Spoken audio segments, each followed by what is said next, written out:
En compagnie des hommes de médias, cette première expérience est un véritable succès pour les initiateurs de ces rencontres entre acteurs culturels. Les sessions de travail inclusives visent à identifier et surmonter les défis et les perspectives auxquels sont confrontés ces médias spécialisés dans le secteur culturel en Guinée. Au-delà du fait que nous voulons prendre les informations à la base avec les vrais acteurs, mais c'est aussi pour nous, direction qui venons juste d'être mise en place, d'être en contact avec les acteurs.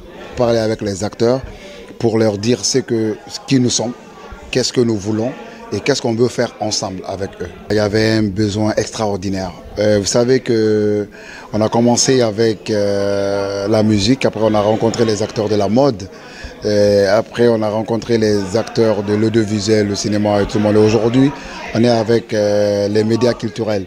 Mais à chaque fois qu'on a parlé avec eux, la première chose qui ressort, c'est que c'est la première fois qu'on vienne vers eux pour leur demander exactement comment ils vont et quelles sont les solutions qu'ils peuvent apporter pour la gestion de leur environnement, de leur milieu, de leur activité. Pour parler de la promotion des industries culturelles, les médias occupent une place importante, comme le rappelle le directeur général adjoint du service national des industries culturelles et créatives. Les médias, aujourd'hui pour nous, c'est un canal important, un thème important sur la chaîne de valeur des industries culturelles et créatives. Donc les médias culturels sont pour nous sur la chaîne comme l'audiovisuel, comme la musique, comme les autres filières de la chaîne de valeur. Pour évaluer la compréhension, les participants à ces échanges ont été soumis à des exercices puis à des questions-réponses. Interrogés, ils ont exprimé leur sentiment de satisfaction.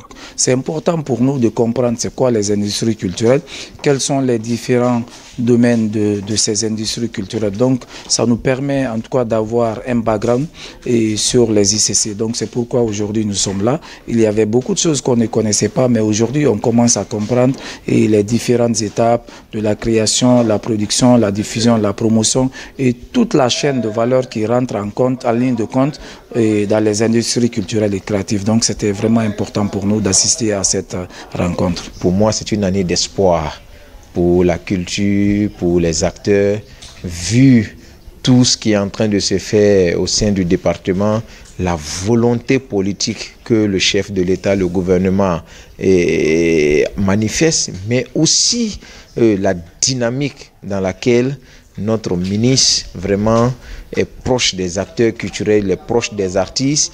Il essaie de toucher du doigt certaines réalités et aussi l'accompagnement qu'il met derrière. Grâce à cette initiative du Service national des industries culturelles et créatives, la direction a pu expliquer le fonctionnement de cette entité et mettre en avant les avantages dont pourraient bénéficier les acteurs culturels pour promouvoir leur culture.